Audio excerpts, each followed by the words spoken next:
lorsque vous commencez une pratique spirituelle ou une pratique énergétique comme le Reiki, vous entendez immanquablement parler de l'ego. Vous entendez surtout et très souvent dire « il a beaucoup d'ego ». C'est son ego qui se manifeste. Il ferait bien de faire taire son ego, etc. Mais l'ego, qu'est-ce que c'est exactement? Je vais vous en parler ici en me référant aux enseignements de Matthieu Ricard, le moine bouddhiste que beaucoup d'entre vous connaissent bien.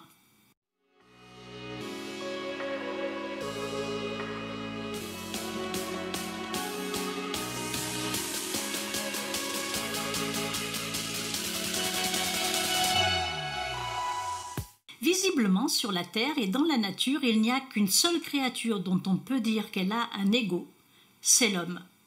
Un jour, le réseau neuronal du cerveau de l'homme est devenu très complexe et la pensée est apparue.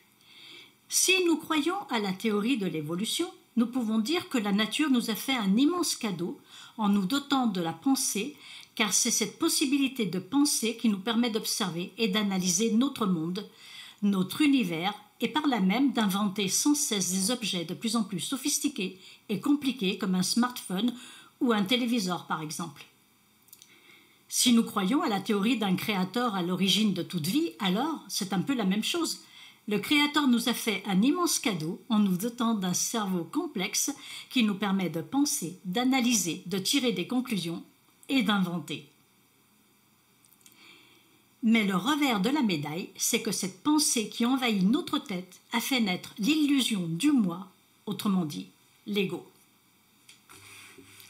Dans son livre « L'art de la méditation », Matthieu Ricard dit « Comprendre la nature de l'ego et son mode de fonctionnement est d'une importance vitale afin de se libérer de la souffrance. L'idée de se libérer de l'emprise de l'ego peut nous laisser perplexes sans doute parce que nous touchons à ce que nous croyons être notre identité fondamentale. Nous sommes conscients du fait qu'à chaque instant depuis notre naissance, notre corps s'est continuellement transformé et notre esprit a été le théâtre d'innombrables expériences nouvelles, mais d'instinct nous imaginons que quelque part au plus profond de nous siège une entité durable qui confère une réalité solide et une permanence à notre personne. Cela nous semble si évident que nous ne jugeons pas nécessaire d'examiner plus attentivement cette intuition. Examinons plus attentivement cette intuition, si vous le voulez bien. Notre vie est un ensemble d'expériences perpétuelles englobées dans notre conscience. Nous faisons l'expérience de pensées continuelles qui naissent et qui disparaissent. Nous faisons l'expérience d'actions qui naissent et disparaissent sans cesse dans notre réalité. Cette impermanence incessante nous donne l'illusion qu'il y a une entité à l'œuvre, le moi, l'ego.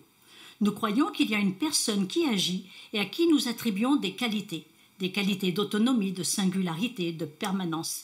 Et nous nous accrochons de toute notre force à cette personne, à ce petit moi. Alors que si nous observons objectivement notre réalité, nous voyons qu'il n'y a rien de permanent dans notre réalité. Tout change tout le temps, à commencer par notre corps qui se transforme sans cesse. J'ai regardé récemment une photo de moi d'il y a 30 ans, eh bien, je ne me suis pas reconnue. Et mon fils, à qui je faisais part de cette perplexité, m'a dit « Moi non plus, je ne te reconnais pas. » Tout change tout le temps et c'est notre petit moi qui nous fait croire, qui nous donne l'illusion qu'il y a une personne tout au fond de nous qui ne change pas, qui est importante, qui est permanente. Et c'est cette croyance en contradiction totale avec la réalité qui crée la souffrance chez nous. Matthieu Ricard donne un exemple très intéressant avec le concept des rivières. Il dit qu'on ne se baigne jamais 2 fois dans la même rivière parce qu'elle coule et change sans cesse.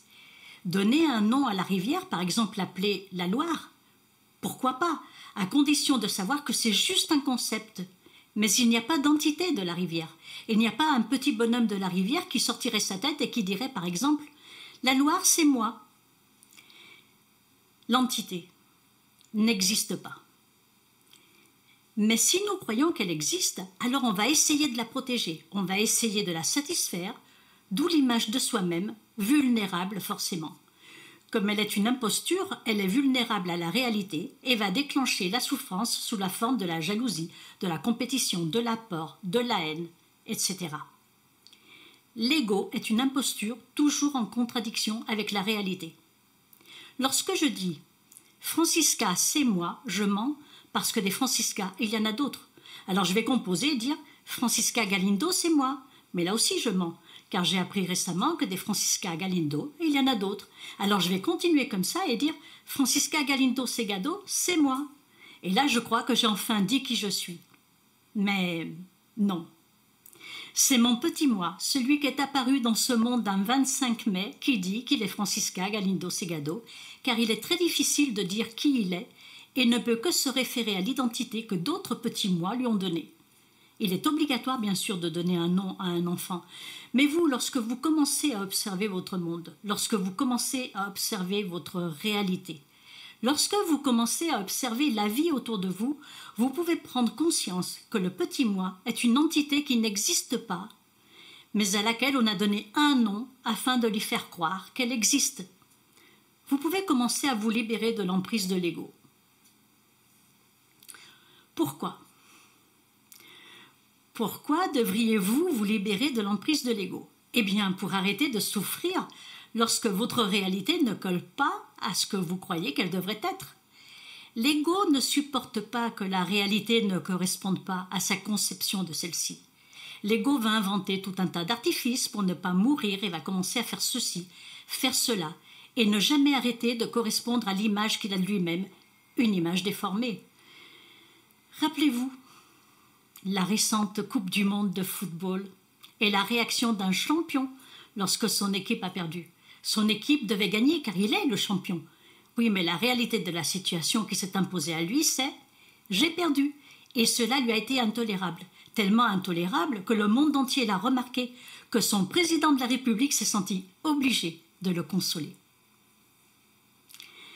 L'ego, et ce, quelle que soit votre situation sociale, professionnelle, financière, souffrira tout le temps parce qu'il croit qu'il existe et la réalité lui fera sentir que non. Comment vous libérer de l'emprise de l'ego ? En vous observant, en observant vos réactions et en vous remettant en question sans cesse. En vous posant la question « Pourquoi cela m'affecte-t-il ? Pourquoi est-ce que je souffre ? Qu'est-ce qui souffre ?» Vous pouvez aussi faire pipi par terre et vous rouler dedans, mais cela ne changera rien à la réalité. Merci. Merci pour vos likes, vos commentaires, vos questions, vos réponses. Partagez cette vidéo avec vos amis parce que cela nous fait plaisir aussi, ça nous aide. Abonnez-vous et actionnez la cloche pour être prévenu dès qu'une nouvelle vidéo sera mise en ligne. À la semaine prochaine. Au revoir.